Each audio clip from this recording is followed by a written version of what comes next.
아기만 있으면 돼. 아기만 있으면 모든 게 해결될 거야.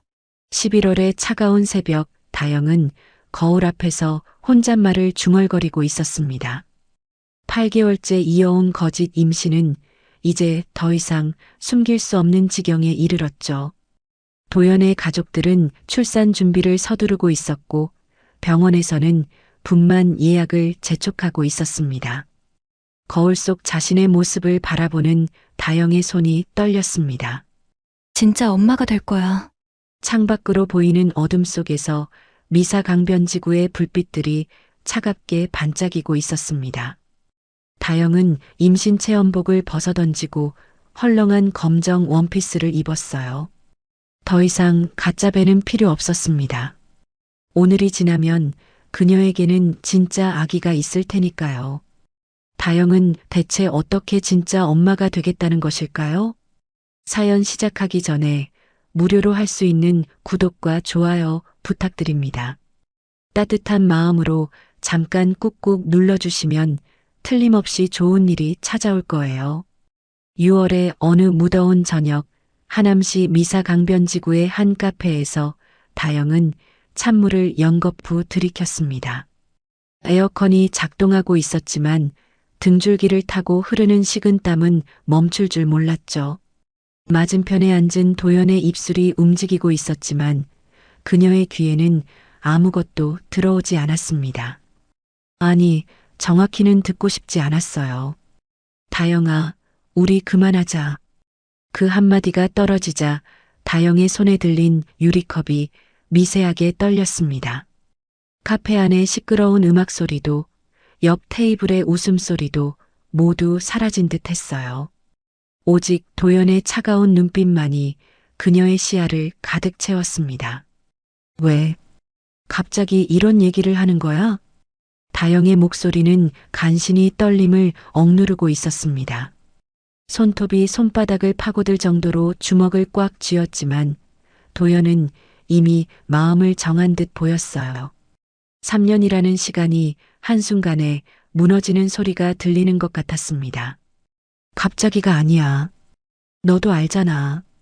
우리가 요즘 얼마나 자주 싸웠는지.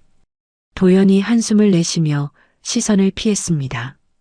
그의 손가락이 테이블 위에서 불안하게 움직였지만 결심은 확고해 보였어요. 다영은 목구멍이 타들어가는 것 같았습니다. 물을 마셔도 갈증은 해소되지 않았죠. 임신했어. 그 말이 튀어나온 것은 거의 본능적이었습니다. 도연의 움직임이 멈췄어요.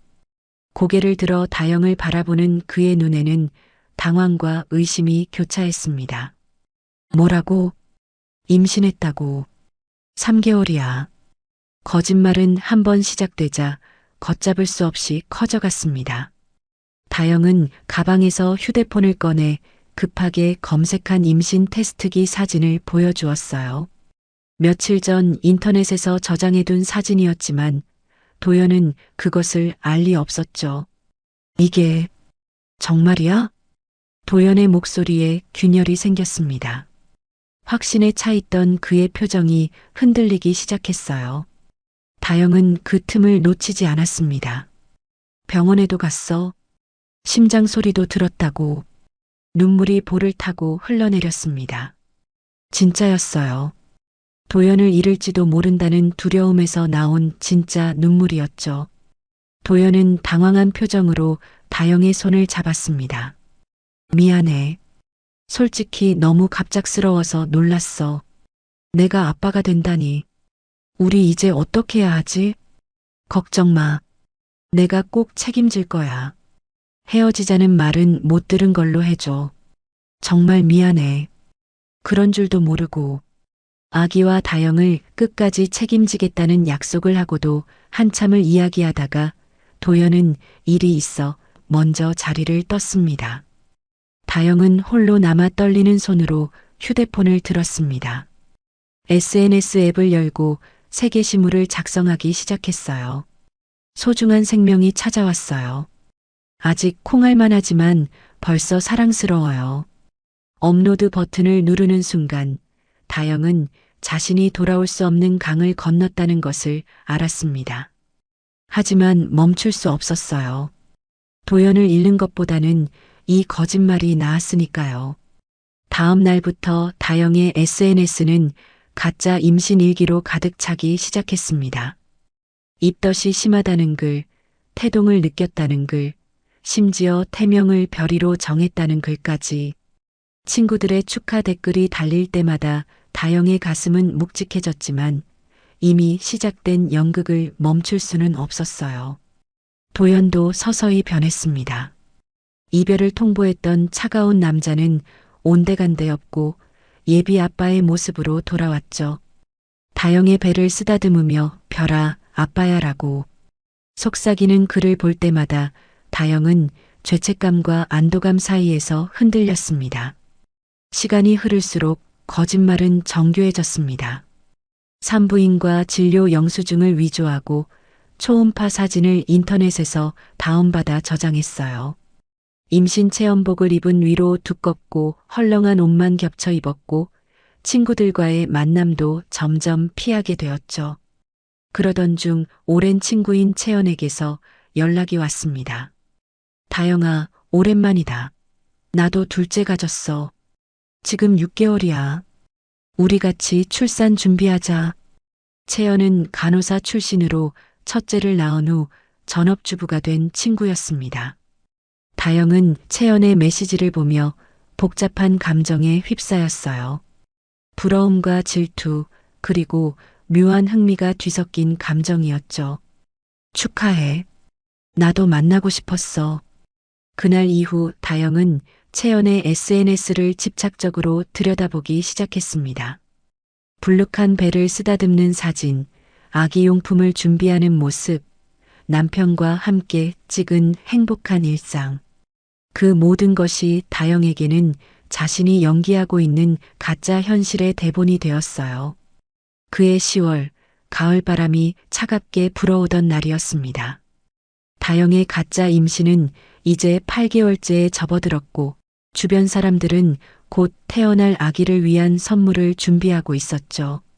도연의 어머니는 손수 아기 옷을 짜서 보내왔고 다영의 부모님은 유모차를 사두었습니다. 거짓말의 무게가 견딜 수 없을 정도로 무거워졌을 때 다영은 채연의 집 앞에 서 있었습니다. 미사 강변지구의 신축 아파트 현관 앞에서 그녀는 한참을 망설였어요. 초인종을 누르는 손가락이 떨렸습니다. 어머, 다영아. 정말 오랜만이다. 문을 연 채연의 얼굴에는 진심 어린 반가움이 가득했습니다. 임신 8개월의 배는 탄탄하게 불러 있었고 얼굴에는 모성의 광채가 흘렀어요.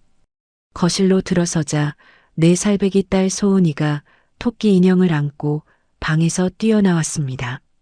엄마, 누구야? 엄마 친구야. 인사해야지. 소은이는 수줍게 인사를 하고는 다시 방으로 들어갔습니다. 채연은 허리를 받치며 조심스럽게 소파에 앉았어요.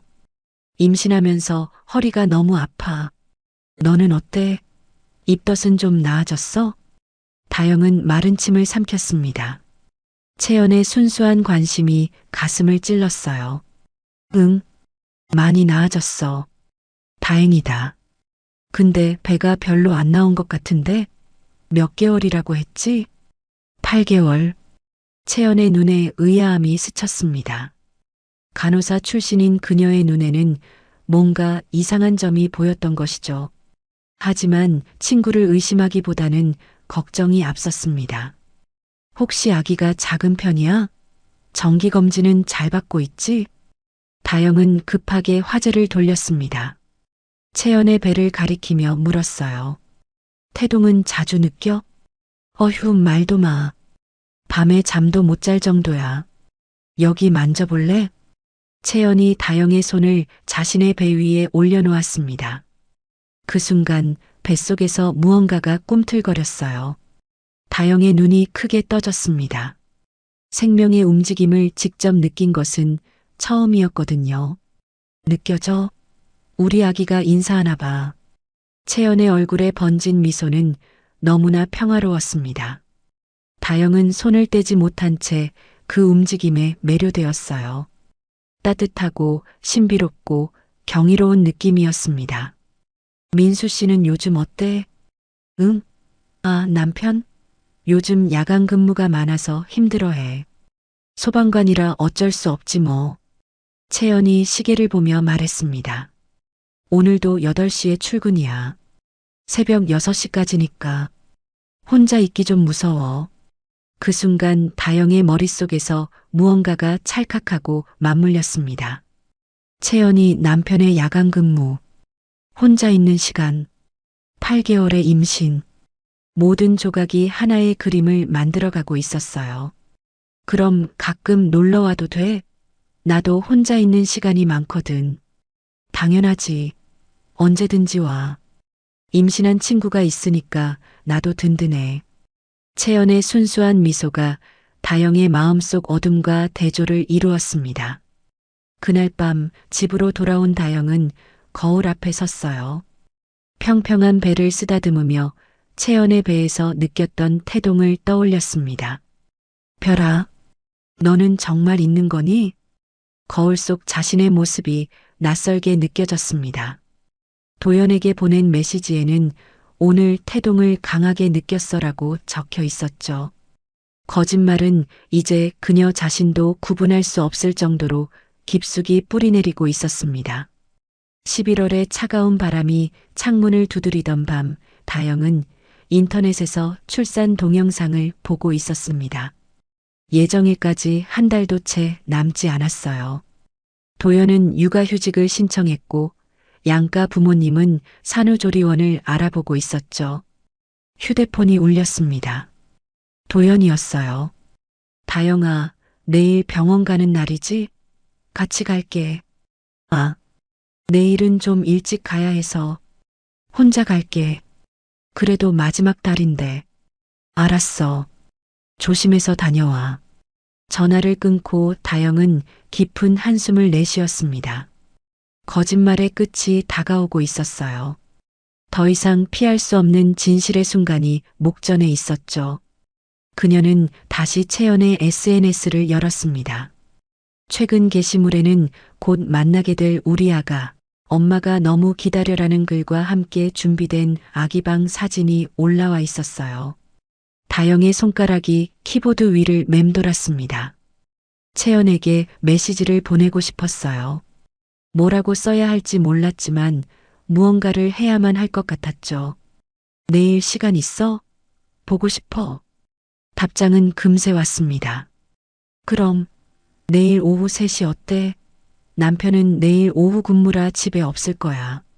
다영은 응, 그때 갈게라고 답하고는 휴대폰을 내려놓았습니다.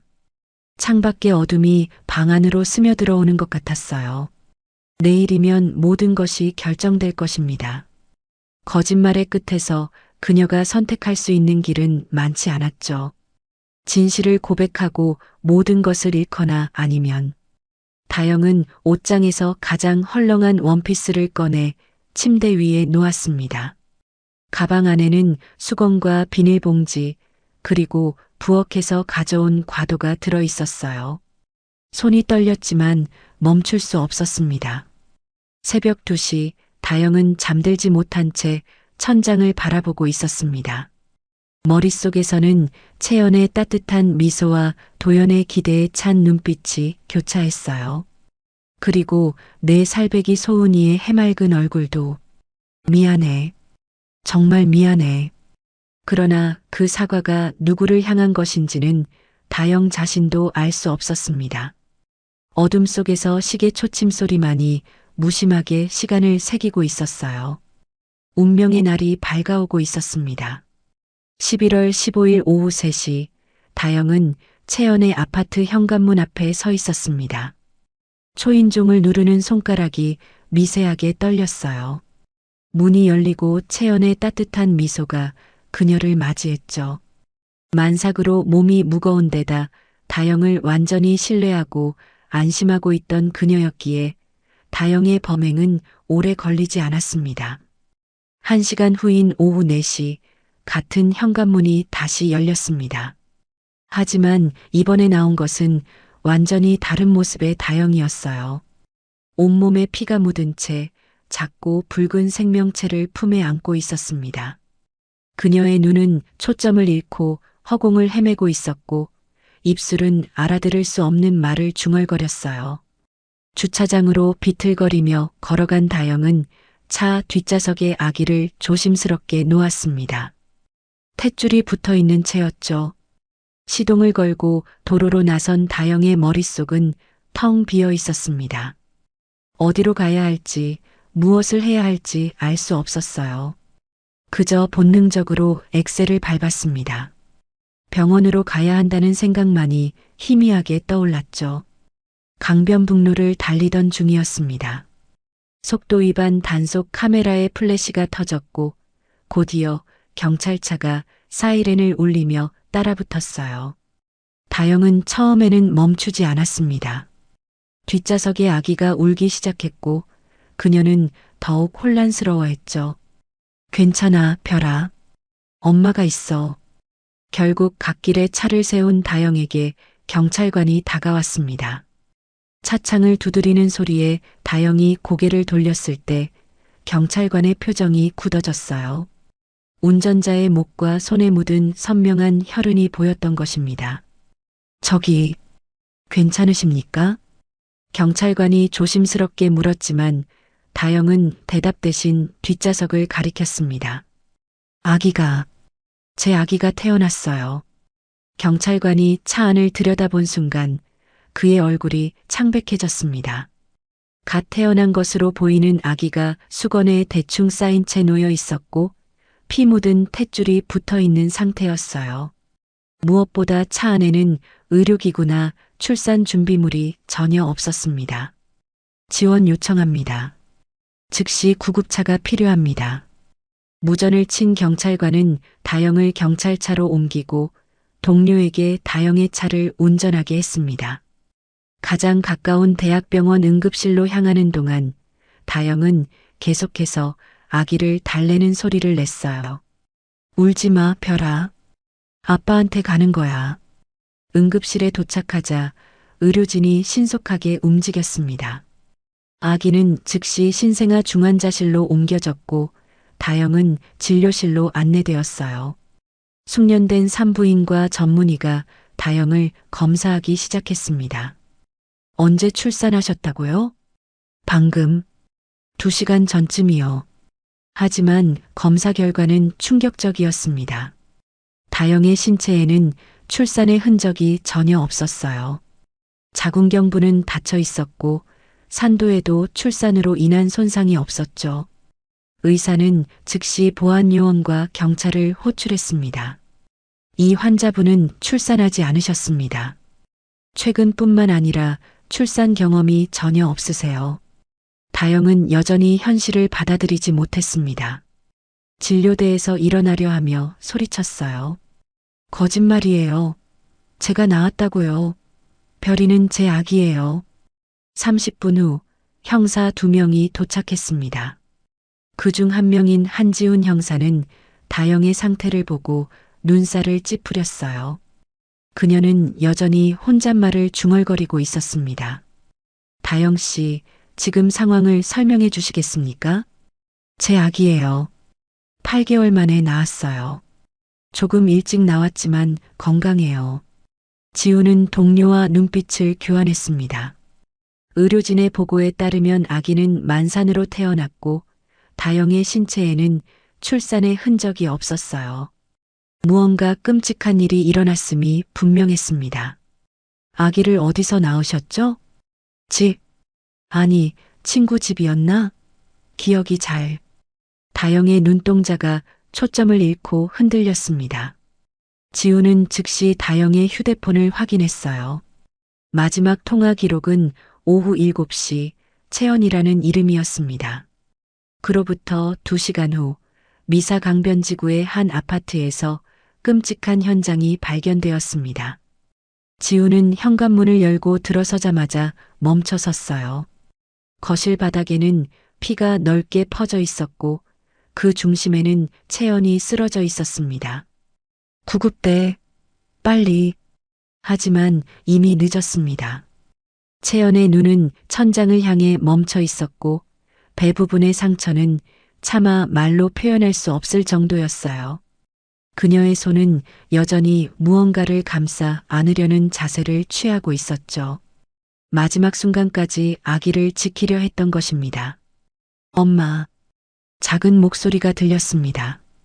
지훈이 고개를 돌리자 방문 틈 사이로 4살 여자아이가 떨고 있는 모습이 보였어요. 소은이었습니다. 아이의 옷에도 피가 묻어 있었지만 다친 곳은 없었죠. 괜찮아. 이제 안전해. 지우는 최대한 부드러운 목소리로 아이를 안심시켰습니다. 그러나 소은이의 눈에는 이미 지울 수 없는 상처가 새겨져 있었어요. 병원으로 돌아온 지우는 다영을 다시 마주했습니다. 이제 그녀의 눈에는 현실 인식이 돌아와 있었어요. 공포와 후회, 그리고 절망이 뒤섞인 표정이었죠. 채연이는 어떻게 됐어요? 오다영 씨, 당신을 준현행범으로 긴급 체포합니다. 지훈이 미란다 원칙을 고지하는 동안 다영의 몸은 심하게 떨렸습니다. 그녀는 자신이 무엇을 했는지 이제야 완전히 깨닫기 시작했어요. 아니야. 그럴 리 없어. 채연이가 아기만 필요했어요. 아기만. 수사가 진행되면서 충격적인 사실이 하나 더 밝혀졌습니다. 병원에서 실시한 검사 결과 다영은 실제로 임신 2개월 상태였던 것이죠. 거짓말로 시작한 임신이 어느 순간 진짜가 되어 있었던 겁니다. 도연이 경찰서에 도착한 것은 그날 밤 10시였습니다. 그의 얼굴은 창백했고 손은 주먹을 쥔 채 떨고 있었어요. 정말 다영이가 그런 일을 했다는 겁니까? 죄송합니다. 수사 중이라 자세한 내용은.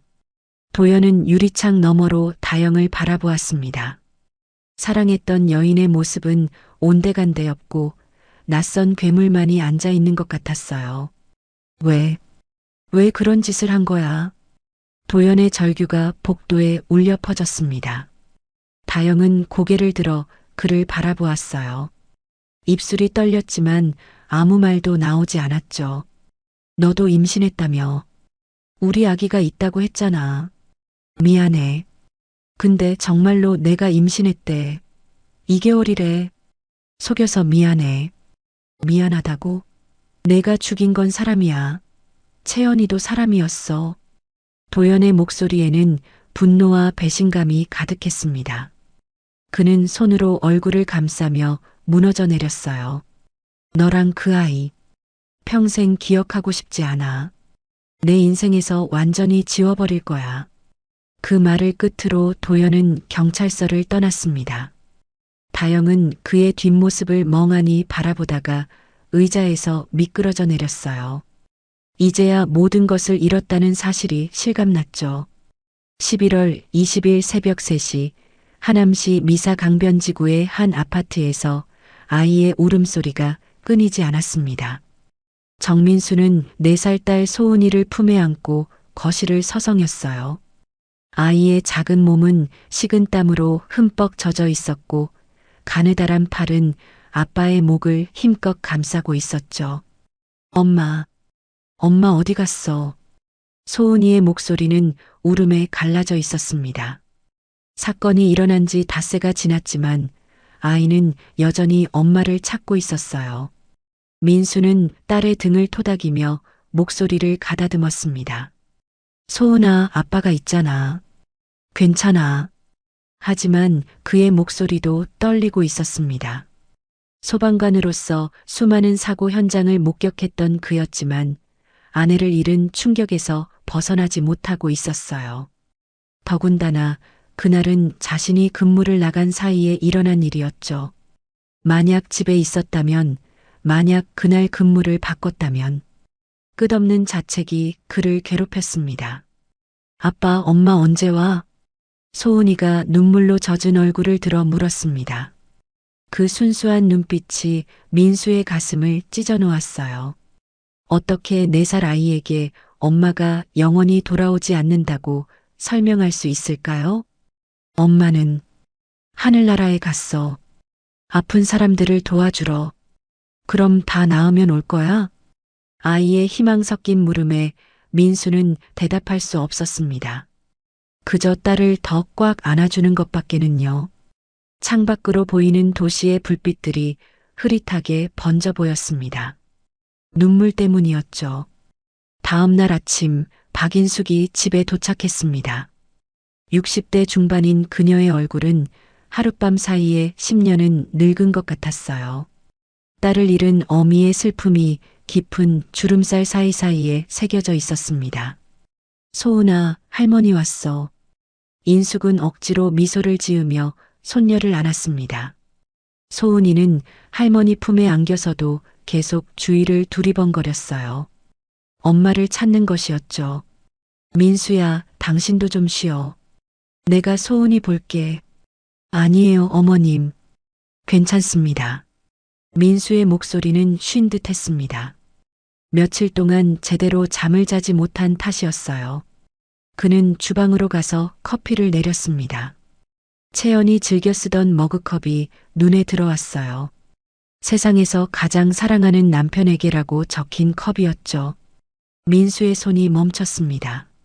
아빠, 아빠. 소은이의 다급한 외침에 민수가 거실로 뛰어나갔습니다. 아이는 현관문을 바라보며 떨고 있었어요. 아빠 가지 마. 아빠도 안 올까봐. 그제야 민수는 깨달았습니다. 소은이는 그날의 기억 때문에 혼자 남겨지는 것을 극도로 두려워하게 된 것이었어요. 그는 무릎을 꿇고 딸의 눈높이에 맞췄습니다. 아빠는 절대 안 가. 약속해. 하지만 다음 주부터는 다시 출근해야 했습니다.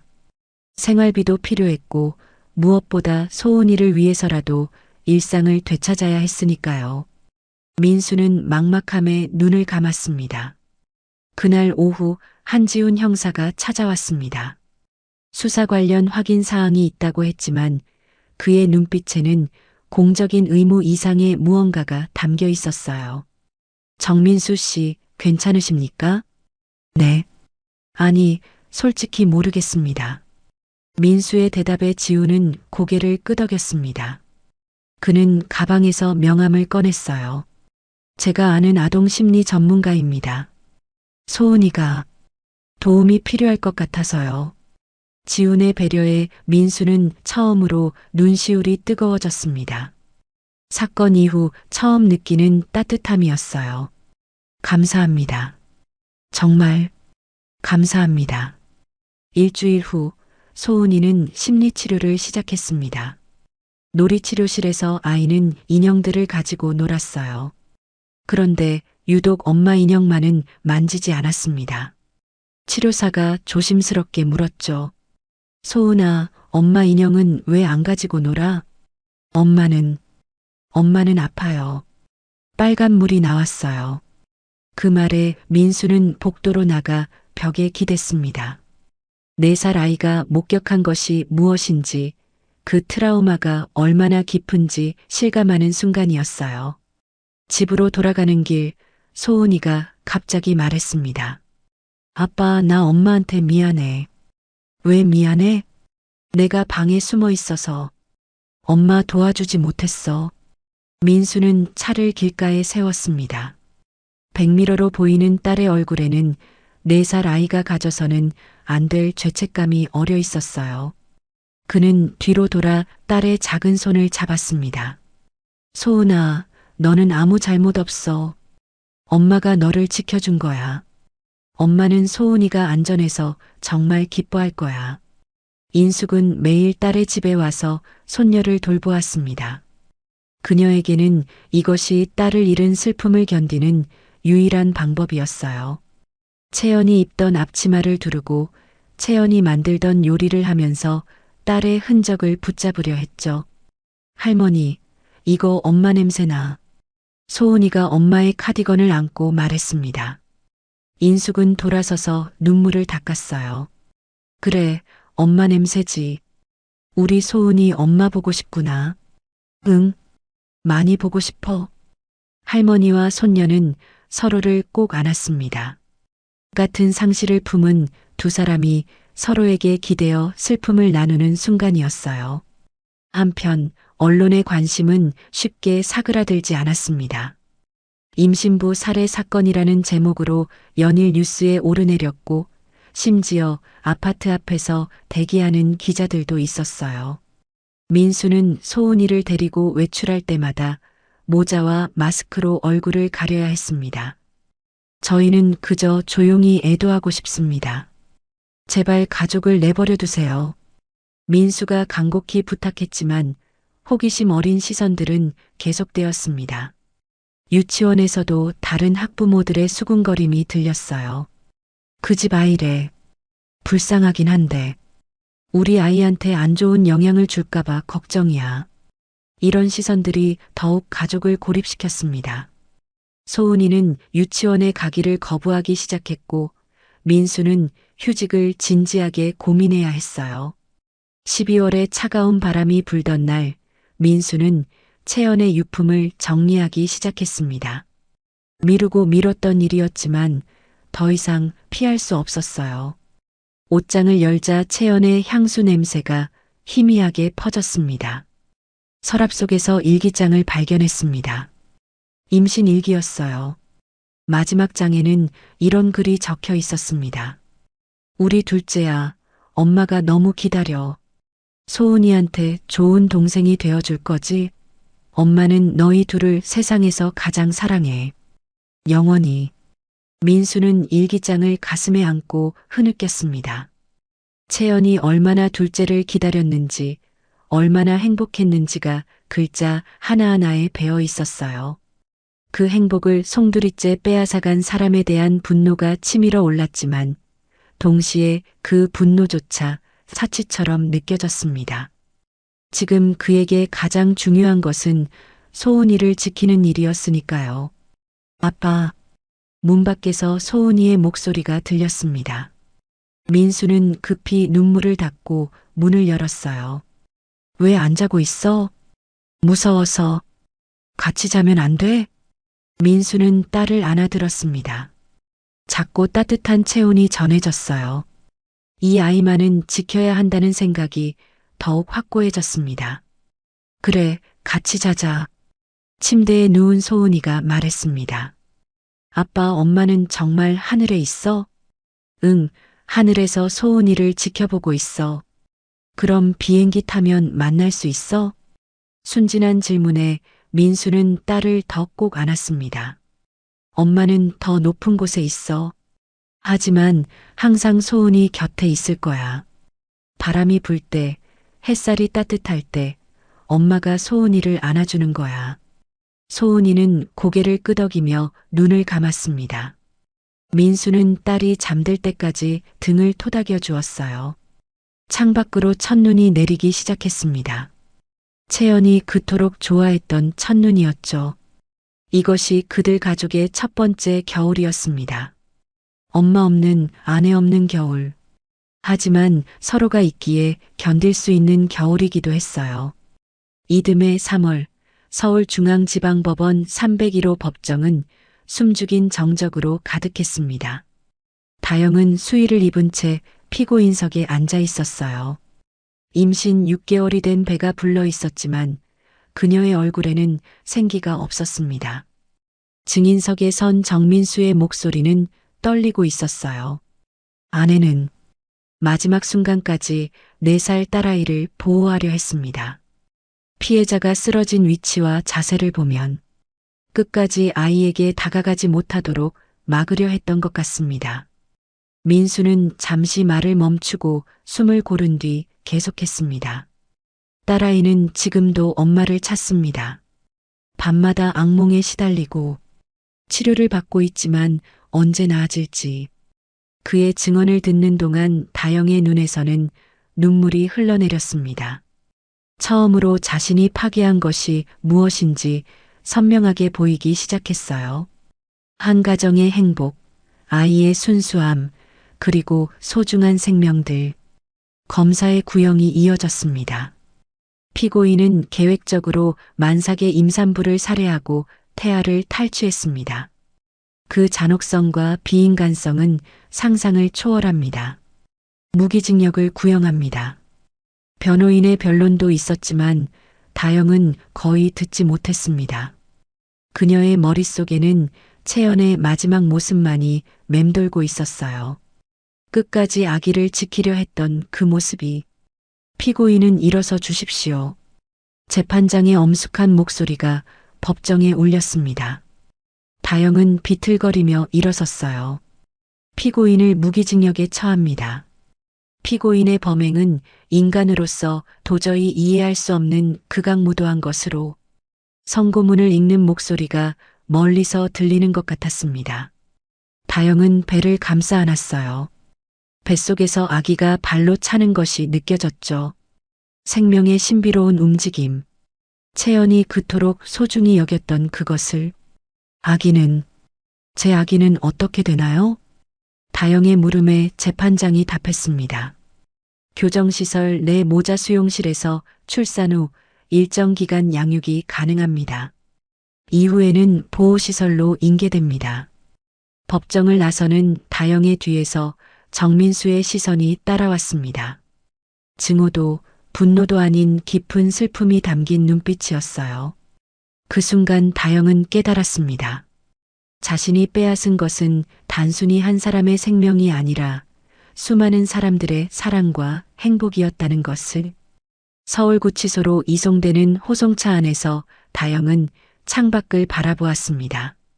봄볕이 따사롭게 내리쬐고 있었지만 그녀에게는 아무것도 느껴지지 않았어요. 채연아. 작은 속삭임이 입술 사이로 새어나왔습니다. 친구의 이름을 부르자 뱃속의 아기가 또 한 번 움직였어요. 마치 대답하듯이.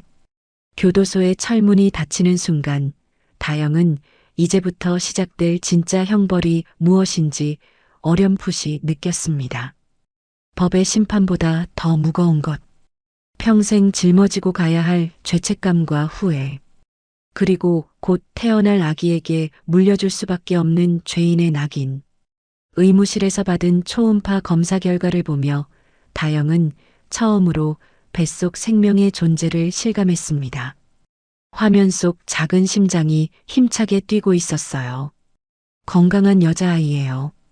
의사의 말에 다영은 흐느꼈습니다. 채연도 둘째로 여자아이를 기다리고 있었죠. 그 아이는 이제 영원히 엄마를 만나지 못할 것입니다. 독방으로 돌아온 다영은 좁은 침대에 누워 천장을 바라보았습니다. 차가운 콘크리트 벽이 그녀를 둘러싸고 있었지만 가장 차가운 것은 자신의 마음이었어요. 앞으로 남은 인생 동안 그녀는 이 차가움과 함께 살아가야 할 것입니다. 그리고 곧 태어날 아기에게 어떻게 진실을 말해야 할지, 어떻게 용서를 구해야 할지 아직은 알 수 없었습니다.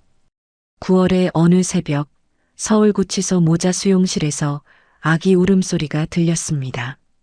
다영은 좁은 침대에서 일어나 갓난아기를 품에 안았어요. 생후 2달이 된 딸 수아는 배가 고파 울고 있었죠. 다영이 젖을 물리자 아기는 작은 손으로 엄마의 가슴을 꼭 잡고 열심히 빨기 시작했습니다. 창밖으로 희미한 새벽빛이 들어왔습니다. 철창 너머로 보이는 하늘은 맑았지만 다영에게는 그저 네모난 조각일 뿐이었어요. 아기가 젖을 먹는 동안 그녀는 수아의 작은 손가락을 만지작거렸습니다. 분홍빛 손톱, 통통한 손등, 그리고 엄마 손가락을 꽉 쥐는 그 작은 힘. 생명의 신비로움이 이토록 경이로운 것인지 처음 알게 되었죠. 수아야. 다영의 목소리는 떨렸습니다. 아기에게 붙인 이름은 용서받을 수 있을까라는 뜻을 담고 있었어요. 매일 밤 아기를 안고 있으면서도 그녀는 자신이 이 아이를 키울 자격이 있는지 의문이 들었습니다. 모유 수유를 마친 수아가 엄마를 보며 방긋 웃었습니다. 그 순간 다영의 가슴이 찢어지는 듯 아팠어요. 채연의 뱃속 아기도 이렇게 웃었을까요? 엄마의 사랑을 받으며 평화롭게 자라고 있었을 그 아이를. 미안해. 정말 미안해. 다영은 수아를 꼭 안으며 눈물을 흘렸습니다. 아기는 엄마의 슬픔을 아는지 모르는지 계속 방긋거렸어요. 그 순수한 미소가 오히려 다영의 죄책감을 더욱 무겁게 만들었죠. 교도소 내 모자 수용실은 일반 수용실과 달리 아기용품들이 놓여 있었습니다. 작은 침대, 기저귀, 젖병들. 하지만 이 모든 것도 1년이라는 시한부였어요. 그 후에는 아기와 강제로 분리되어야 했죠. 다영 씨 상담 시간입니다. 교도관의 목소리에 다영은 수아를 유아용 침대에 눕혔습니다. 일주일에 한 번씩 받는 심리 상담은 의무사항이었어요. 상담실로 가는 길, 복도에서 만난 다른 수용자가 수아를 보며 말했습니다. 예쁘네요. 엄마 닮았나 봐요. 평범한 인사였지만 다영은 얼굴이 화끈거렸습니다. 자신이 무슨 죄로 여기 있는지 모두가 알고 있었으니까요. 친구의 아기를 빼앗으려다 살인을 저지른 여자. 그런 괴물이 어떻게 엄마가 될 수 있을까요? 상담실에 들어서자 중년의 여성 상담사가 따뜻한 미소로 맞아주었습니다. 하지만 다영은 그 따뜻함조차 받기가 힘들었어요. 수아는 잘 크고 있나요? 네. 건강해요. 다영 씨는 어떠세요? 아기를 돌보면서 느끼는 감정은? 다영은 한참을 말없이 앉아 있다가 입을 열었습니다. 채연이가 얼마나 아기를 사랑했는지 이제야 알 것 같아요. 뱃속에서 발로 차는 것도 밤에 깨워서 올 때도 다 사랑스러운데 제가 그걸 빼앗았어요. 눈물이 볼을 타고 흘러내렸습니다. 상담사는 조용히 티슈를 건네주었어요. 죄책감을 느끼는 것은 중요한 시작입니다. 하지만 수아를 위해서라도 건강한 마음을 가져야 해요. 어떻게요? 제가 어떻게 건강한 마음을 가질 수 있어요? 친구를 죽이고 아기를 빼앗으려 한 제가. 다영의 목소리는 자조적이었습니다. 상담사는 차분히 말을 이었어요. 과거는 바꿀 수 없지만 앞으로 어떻게 살아갈지는 선택할 수 있어요. 수아에게 부끄럽지 않은 엄마가 되는 것, 그것부터 시작해 보세요. 상담을 마치고 돌아온 다영은 수아를 다시 품에 안았습니다. 아기는 엄마 품에서 편안하게 잠들어 있었어요. 그 평화로운 얼굴을 보며 다영은 결심했습니다. 적어도 이 아이와 함께 있는 시간만큼은 진정한 엄마가 되어주겠다고. 며칠 후 뜻밖의 편지가 도착했습니다. 채연이 일했던 병원의 동료 간호사들이 보낸 것이었어요. 다영은 떨리는 손으로 편지를 열었습니다. 우리는 채연이와 함께 일했던 간호사들입니다. 당신을 용서하려는 것은 아닙니다. 다만 채연이가 어떤 사람이었는지 알려주고 싶었어요. 그녀는 늘 환자들에게 가족처럼 대했고 특히 신생아실에서 일할 때는 모든 아기를 자기 아이처럼 돌봤습니다. 둘째를 가졌을 때 얼마나 행복해했는지 태교일기를 쓰며 아기에게 매일 사랑한다고 말했어요. 당신이 빼앗은 것이 무엇인지 알았으면 합니다. 편지를 읽는 동안 다영의 손은 멈출 수 없이 떨렸습니다. 채연의 인간적인 면모들이 하나하나 되살아났어요. 따뜻했던 미소, 친절했던 말투, 그리고 생명을 대하는 진정성. 그 모든 것을 자신이 파괴했다는 사실이 칼날처럼 가슴을 찔렀습니다. 엄마가 정말 나쁜 사람이야, 수아야. 다영은 잠든 아기에게 속삭였습니다. 수아는 꿈속에서 무엇을 보는지 입꼬리가 살짝 올라가 있었어요. 그 순수한 모습이 다영을 더욱 괴롭혔습니다. 한편 같은 시각 정민수는 아내의 유품을 정리하고 있었습니다. 몇 달이 지났지만 아직도 채연의 물건들을 치우기가 힘들었어요. 서랍을 열자 두꺼운 노트가 나왔습니다. 임신일기였죠. 오늘 우리 둘째가 처음으로 발차기를 했어요. 소은이 때와는 또 다른 느낌이에요. 더 활발하고 씩씩한 것 같아. 벌써부터 성격이 보이는 걸까? 소은아, 동생이 태어나면 좋은 언니가 되어줄 거지? 엄마는 너희 둘을 똑같이 사랑할 거야. 하나도 다르지 않게. 오늘 병원에서 성별을 확인했어요. 딸이래요. 소은이에게 여동생이 생기는 거예요. 이름은 뭐로 할까? 희망이 가득한 이름을 지어주고 싶어요. 민수는 일기를 읽다가 멈췄습니다. 눈물이 글씨를 흐릿하게 만들었어요. 채연이 얼마나 둘째를 기다렸는지, 얼마나 사랑했는지가 한 줄 한 줄에 담겨 있었습니다. 아빠 뭐해? 문 밖에서 소은이의 목소리가 들렸습니다. 민수는 급히 눈물을 닦고 일기장을 덮었어요. 아빠 여기 있어. 들어와.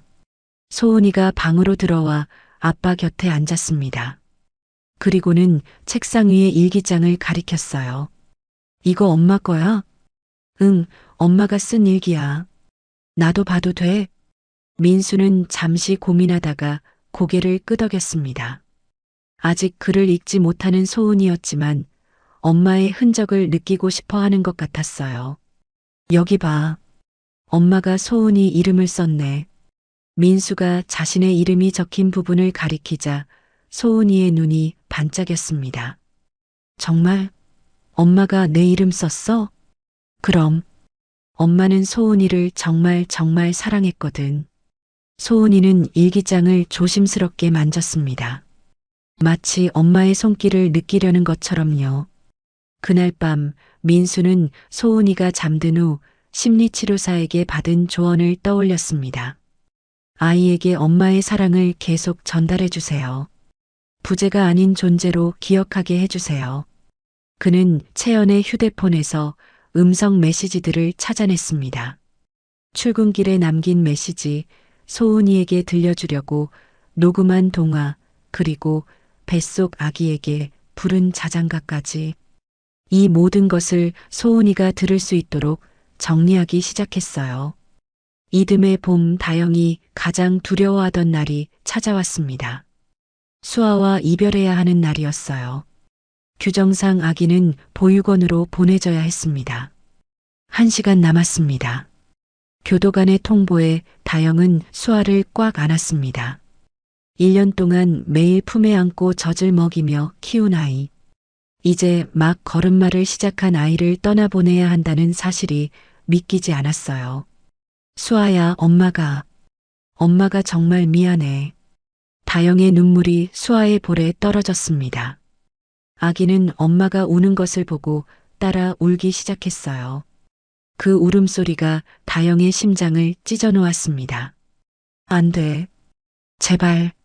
조금만 더. 하지만 정해진 시간은 어김없이 찾아왔습니다. 보육원 직원이 수아를 받으러 왔을 때 다영은 거의 실신할 지경이었어요. 아기를 안고 있던 팔에서 힘이 빠지지 않았습니다. 수아야. 복도로 사라지는 아기의 울음소리를 들으며 다영은 바닥에 무너져 내렸습니다. 그제야 완전히 깨달았어요. 채연이 마지막 순간에 느꼈을 그 절망을, 아기를 지키지 못하는 그 무력감을. 채연아, 미안해. 정말 미안해. 다영은 차가운 바닥에 이마를 대고 흐느꼈습니다. 이제야 진정한 참회가 시작되었어요. 수아를 통해 알게 된 모성의 깊이, 그리고 자신이 파괴한 그 사랑의 무게, 그 모든 것이 평생의 형벌이 될 것임을 알았습니다. 일주일 후 다영은 새로운 결심을 했습니다. 교도소 내 봉제 작업장에서 일하며 아기용품을 만들기 시작한 것이었어요. 작은 모자, 장갑, 담요들. 그녀가 만든 물건들은 보육원으로 기부되었습니다. 속죄가 될까요? 함께 일하던 유정이가 물었습니다. 다영은 고개를 저었어요. 아니요. 하지만 제가 할 수 있는 건 이것뿐이에요. 채연이가 살아있었다면 했을 일들을 대신하는 거예요. 바늘을 움직이며 다영은 생각했습니다.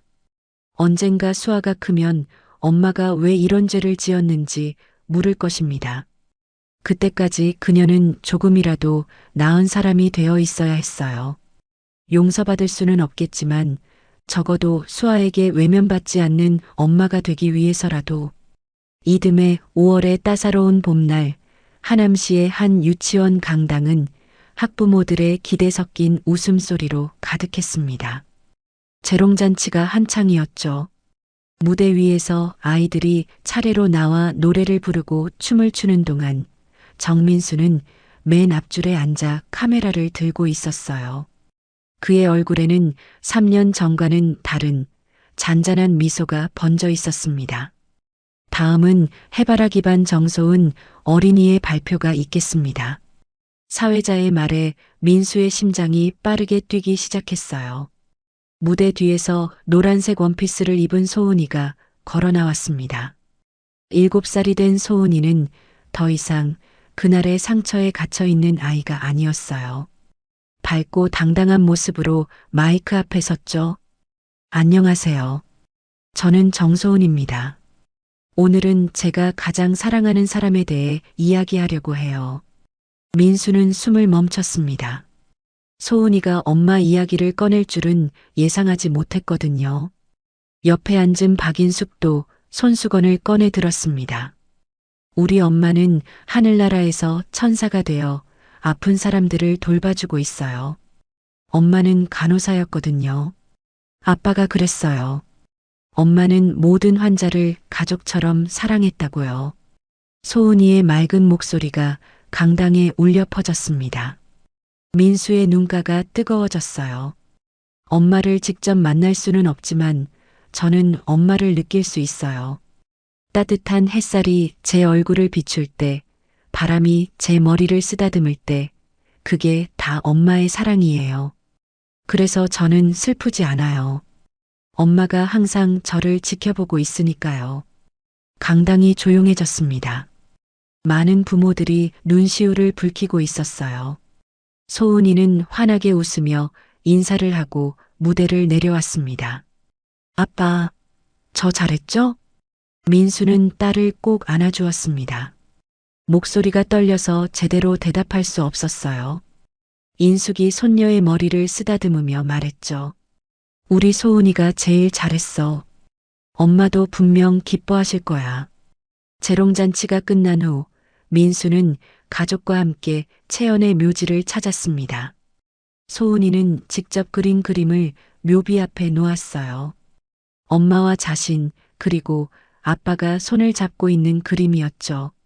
엄마, 저 오늘 유치원에서 엄마 이야기했어요. 친구들이 다 엄마가 멋있대요. 소은이가 묘비에 대고 이야기하는 동안 민수는 아내의 이름이 새겨진 대리석을 바라보았습니다. 사랑하는 아내이자 엄마 정채연. 그 아래에는 그가 직접 쓴 문구가 있었어요. 당신의 사랑은 영원히 우리와 함께합니다. 여보, 소은이가 정말 씩씩하게 자랐어.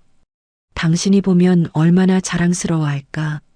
민수의 말에 봄바람이 부드럽게 불어왔습니다. 마치 채연이 대답하는 것처럼요.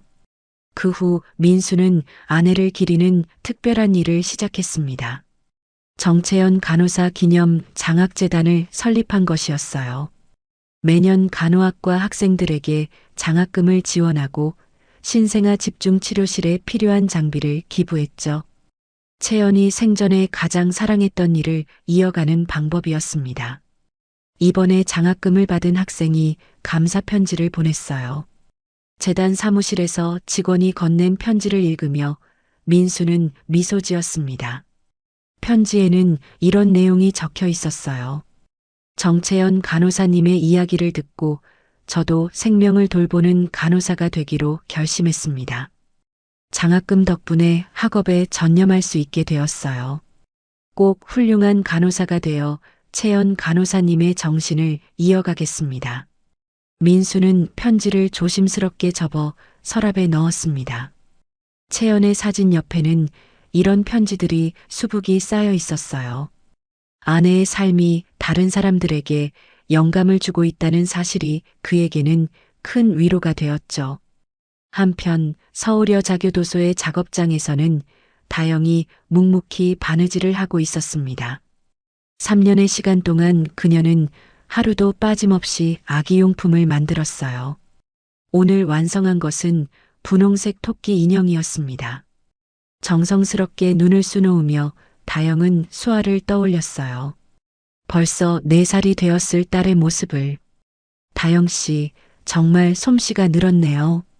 옆에서 함께 일하던 유정이가 감탄했습니다.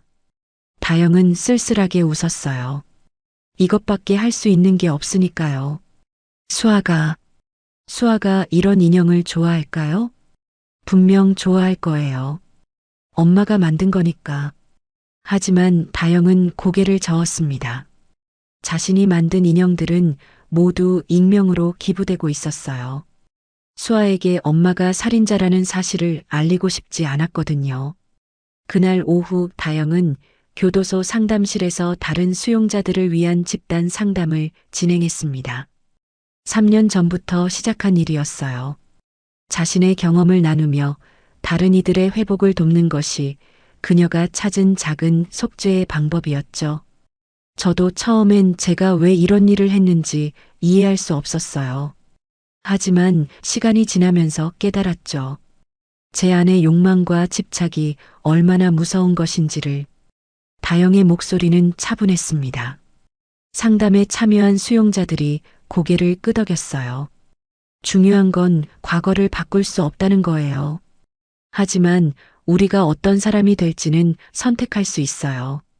피해자와 그 가족들에게 직접 사과할 수는 없지만 더 나은 사람이 되어서 세상에 조금이라도 보탬이 되는 것. 그게 제가 찾은 길이에요. 상담이 끝난 후 다영은 작업장으로 돌아와 다시 바느질을 시작했습니다. 이번에는 작은 담요였어요. 부드러운 감촉의 천에 별 무늬를 수놓았습니다. 채연이 둘째 딸에게 지어주려 했을 이름이 떠올랐어요. 희망이 가득한 이름. 몇 주 후 서울의 한 아동병원 신생아 집중치료실에 특별한 기부품이 도착했습니다. 정성스럽게 만들어진 아기용품들과 함께 짧은 메모가 있었어요. 작은 생명들이 따뜻하게 자라기를 바라는 마음으로 보냅니다. 간호사들은 기부자가 누구인지 몰랐지만 그 정성에 감동했습니다. 특히 한 간호사가 말했어요. 이 솜씨 정말 대단해요. 마치 아이를 키워본 엄마가 만든 것 같아요. 그녀의 말이 맞았습니다. 다영은 수아와 함께했던 1년의 기억을 되살려 가장 편안하고 안전한 아기용품을 만들고 있었으니까요. 박인숙은 손녀와 함께 뒷마당에 작은 정원을 가꾸고 있었습니다. 채연이 생전에 정성껏 심었던 장미들이 만개에 있었어요. 소은이는 조심스럽게 물을 주며 말했습니다. 할머니, 이 장미들은 엄마가 심은 거죠? 그래. 엄마가 너를 임신했을 때 심었단다. 생명의 신비를 함께 느끼고 싶다고 하면서 인숙은 장미를 바라보며 딸을 떠올렸습니다. 항상 밝고 따뜻했던 채연. 그 따뜻함이 이 정원에 그리고 소은이에게 이어지고 있었어요. 할머니, 저도 나중에 이 정원을 계속 가꿀 거예요. 엄마처럼요. 소은이의 말에 인숙은 손녀를 꼭 안아주었습니다. 상실의 아픔은 여전했지만 이렇게 생명이 이어지고 사랑이 전해지는 것을 보며 위안을 얻었어요. 12월 한 해를 마무리하는 시기가 되었습니다. 민수는 소은이와 함께 크리스마스 트리를 장식하고 있었어요. 소은이가 직접 만든 천사 장식을 나무 꼭대기에 올리며 말했습니다. 아빠, 이 천사는 엄마예요. 우리를 지켜주는 천사. 민수는 딸의 머리를 쓰다듬었습니다. 상처받은 4살 아이가 이렇게 단단하고 따뜻한 아이로 자라준 것이 기적 같았어요. 소은아, 엄마가 살아계셨다면 정말 자랑스러워 하셨을 거야. 저도 알아요. 그래서 더 열심히 살 거예요. 엄마처럼 다른 사람들을 도와주는 사람이 될 거예요. 그날 밤 민수는 일기를 썼습니다. 채연에게 보내는 편지 형식이었어요. 여보, 오늘 소은이가 또 놀라운 말을 했어. 엄마처럼 살고 싶다고. 우리 딸이 정말 대견하게 자랐어. 당신이 남긴 사랑이 이렇게 아름답게 피어나고 있어. 비록 당신은 곁에 없지만 당신의 사랑은 여전히 우리와 함께 있어. 같은 시각, 다영은 독방에서 편지를 쓰고 있었습니다. 수아에게 보내지 못할 편지였어요. 수아야, 엄마야. 넌 이제 4살이 되었겠구나. 걸음마를 떼고 말도 잘하고 예쁘게 웃고 있겠지? 엄마는 너를 만날 자격이 없어. 엄마가 저지른 죄는 너무 커서 용서받을 수 없거든. 하지만 멀리서나마 내가 행복하기를 매일 기도해. 그리고 언젠가 내가 크면 생명이 얼마나 소중한지 꼭 기억해 주렴. 엄마가 빼앗은 그 소중함을. 펜을 내려놓은 다영은 창밖을 바라보았습니다. 첫눈이 내리고 있었어요. 3년 전 그날처럼. 하지만 이제 그녀의 마음에는 절망 대신 작은 다짐이 자리하고 있었습니다. 남은 생을 속죄하며 살겠다는 어둠 속에서 피어난 거짓은 결국 더 깊은 어둠을 낳았지만 그 어둠 속에서도 작은 빛은 꺼지지 않았습니다.